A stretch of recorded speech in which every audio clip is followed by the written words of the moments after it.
Hola, somos David e Mario e vamos a realizar un traballo sobre o valor enerxético dos alimentos e as necesidades de enerxía. O valor enerxético ou calórico dun alimento é proporcional á cantidade de enerxía desprendida cando se degrada no interior celular en presenza de O2.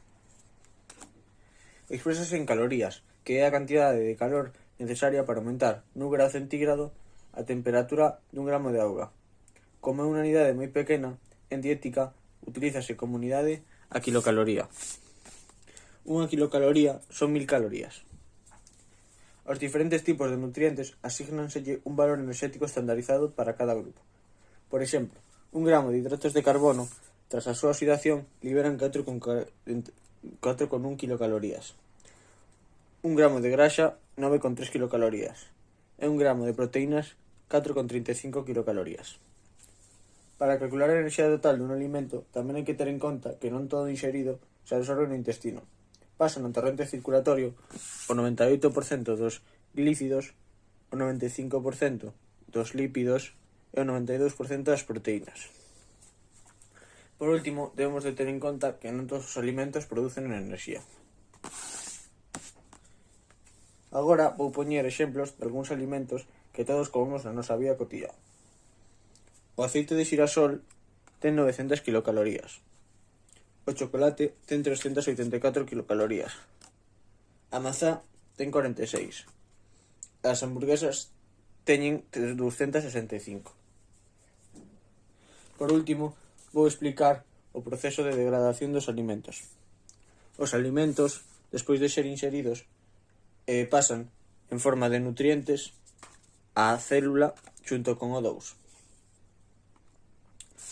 Despois de entrar na célula, varios procesos, este oxígeno e os nutrientes saen en forma de enerxía, H2O e CO2. Eu son David e vou falar sobre as necesidades enerxéticas segundo a actividade física, que depende directamente da taxa do metabolismo basal. Pero que é o metabolismo basal? É o valor mínimo de enerxía que necesita a célula para a súa supervivencia. Esta enerxía é utilizada pola célula nas reaccións intracelulares necesarias para a realización de funcións metabólicas, como pode ser a respiración, a filtración e bombeo de sangue e a síntese de hormonas. Os factores dos que depende a taxa do metabolismo e o metabolismo basal son a temperatura corporal e ambiental, o peso, a idade e o tamaño do corpo. En canto a idade, canto maior é a persoa, menor é o gasto de enerxía.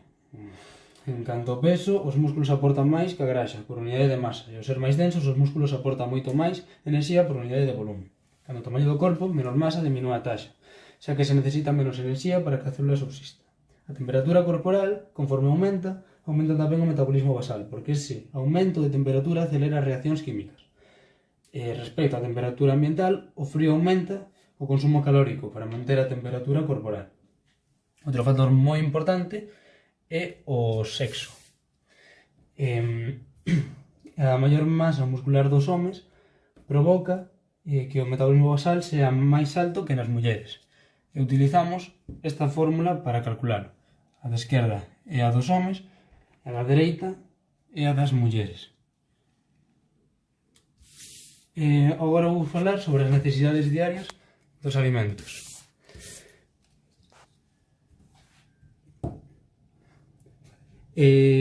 Aproximadamente son entre o 45 e o 65% os hidratos de carbono, entre o 15 e o 35% as graxas e aproximadamente entre o 15% as proteínas.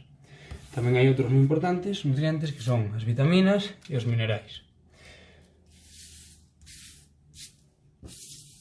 Relacionado co cálculo do metabolismo basal, aparte da fórmula anteriormente vista, tamén podemos baseala nesta outra.